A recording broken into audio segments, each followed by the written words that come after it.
Allah cuma yang esa, Allah cuma yang tunggal. Ahad, esa, tunggal.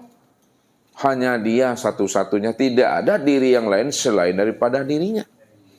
Kalau tidak ada diri yang lain selain daripada dirinya, hanya dialah semata-mata yang wujud secara mutlak.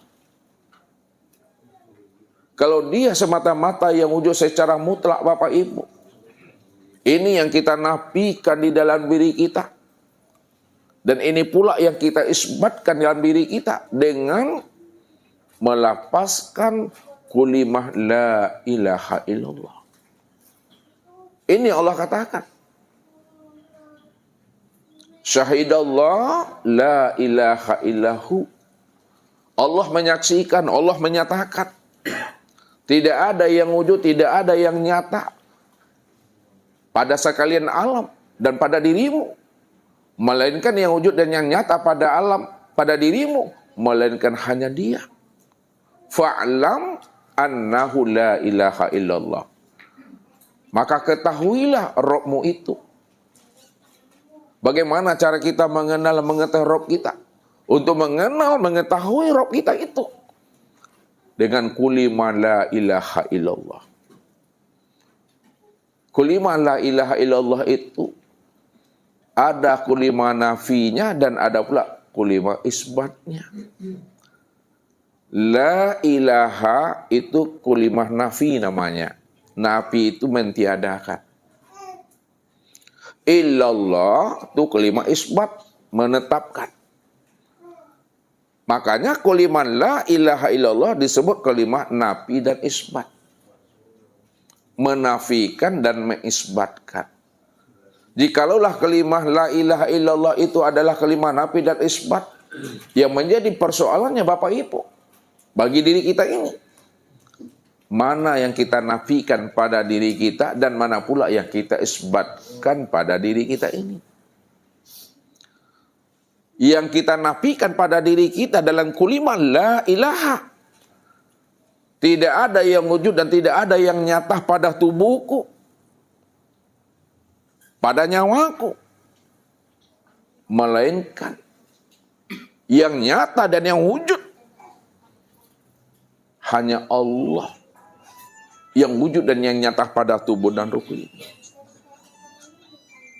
Kalau diperhalus cara mencencang kajinya Bapak Ibu, la ilaha, tidak ada yang wujud dan yang nyata pada kulit, daging, urat, tulang, limpa, hati, jantung, rabu, empedu, buah punggung, ruh dan sirku, illallah. Melainkan yang wujud dan yang nyata pada kulit, daging, urat, tulang, limpa, hati, jantung, rabu, empedu, buah punggung, ruh dan sirku, hanya Allah semata-mata. Hilangkan kelimah nafinya, yang ada cuma kelimah isbat Allah saja situ. Ini yang mesti dijazamkan, ini yang mesti iktikadkan. Pada saat kita ini qiyaman wa qu'udan wa ala junubihim, pada saat kita berdiri, pada saat kita duduk, pada saat kita ini berbaring, pada saat kita berjalan. 24 jam aktivitas kita dalam kehidupan ini Bapak Ibu. Bagaimana hadirnya hati ruhani dan jiwa kita itu bersama Allah.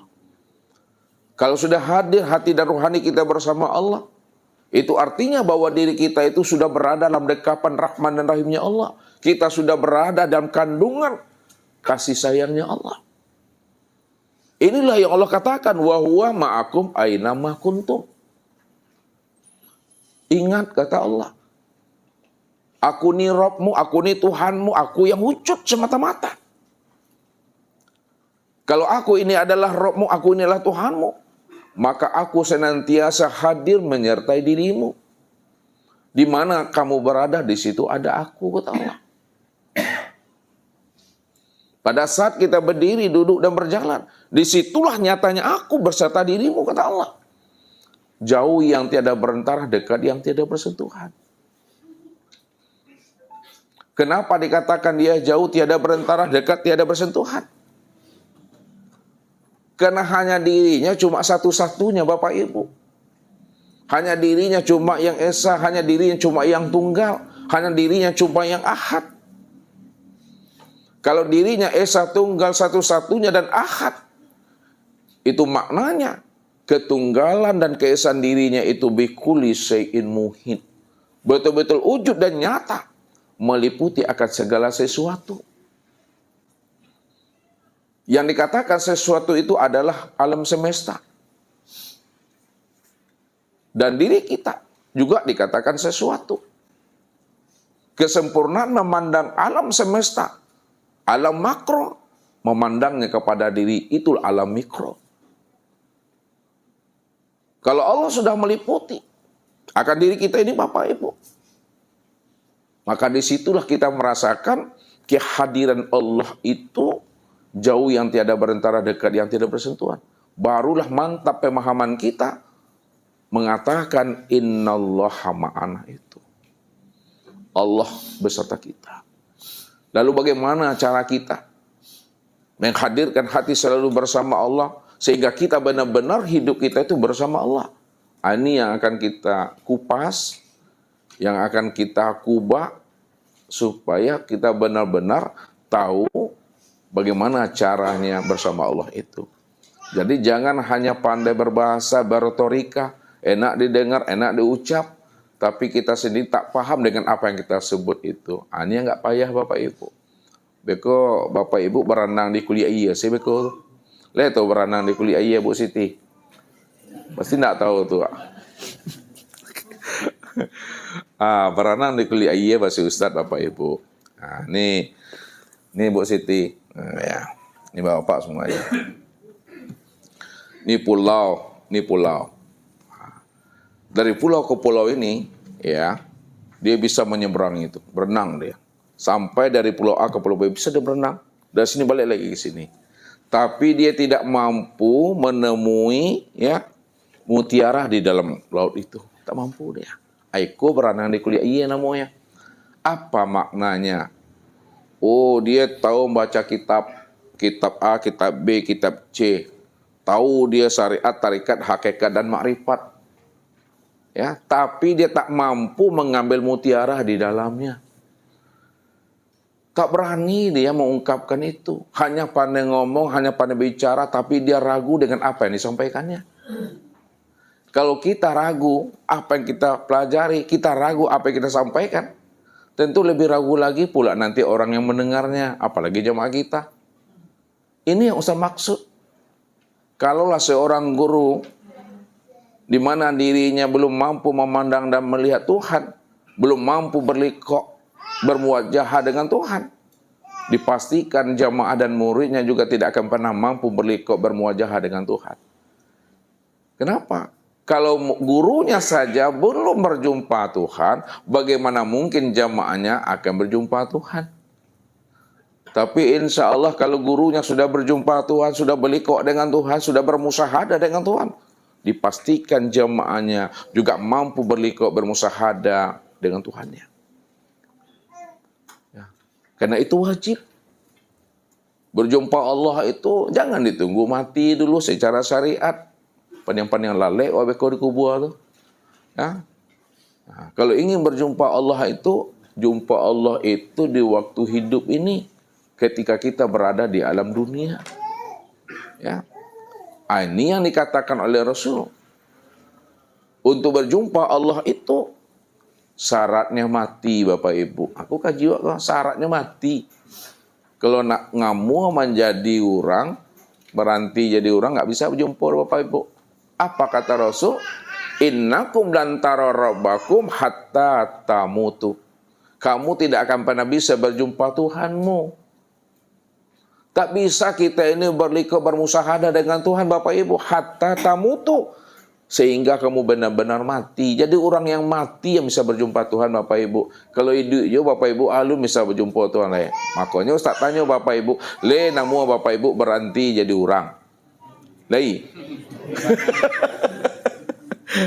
Kalau le namu berhenti jadi orang, insya Allah bisanya berjumpa dengan Tuhan. Jadi tunggulah pesan-pesan berikut ini. Ini yang disampaikan oleh baginda Rasul Nabi Muhammad Sallallahu Alaihi Wasallam. Yang begitu cinta dan sayangnya beliau kepada umat ini, ya. Ini kata Rasul.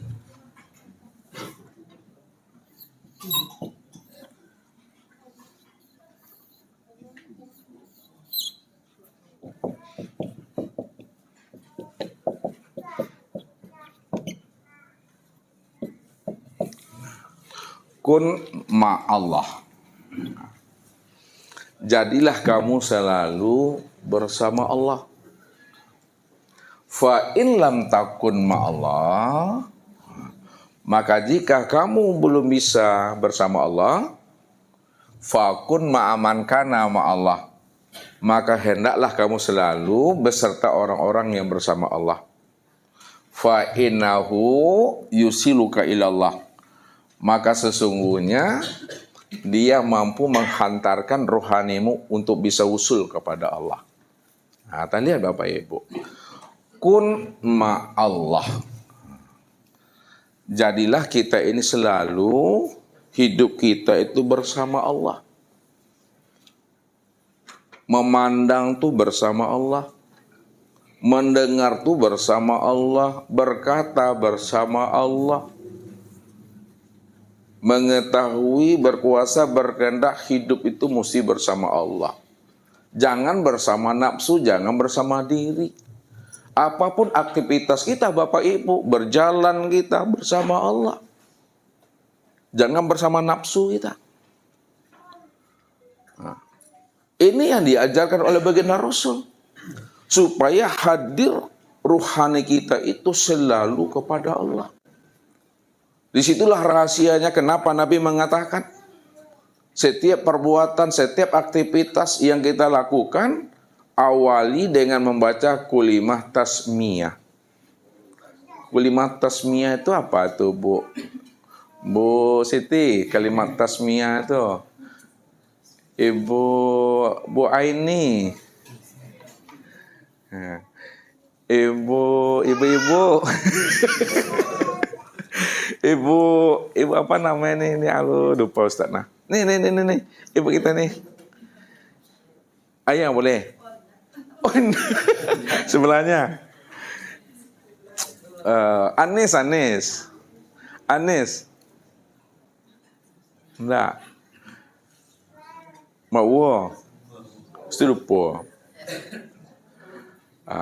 Ini tanya-tanya. Tahu kau nak naik kaji lah.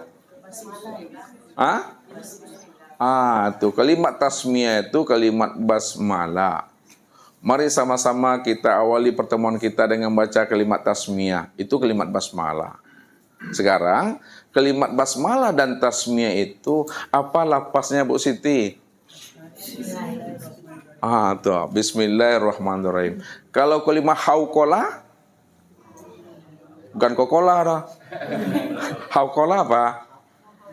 La haula wala quwata illa billah. Kalimat tahlil, kalimat tasbih, kalimat tahmid, kalimat takbir, kalimat istirja, as-sailah. Kalimat istirja apa? Inna lillahi wa inna ilaihi raji'un. Kalimat lafzul jalalah Allah. Jadi Bapak Ibu mesti tahu apa tuh singkatan-singkatan itu kan. Ya, jadi mesti paham kita. Kalimat tasmiyah, kalimat basmalah itu bismillah itu. Makanya baginda Rasul katakan apa? Setiap perbuatan awalilah perbuatan itu dengan menyebut kalimat basmalah atas nama Allah. Bismillah. Nah, lihat.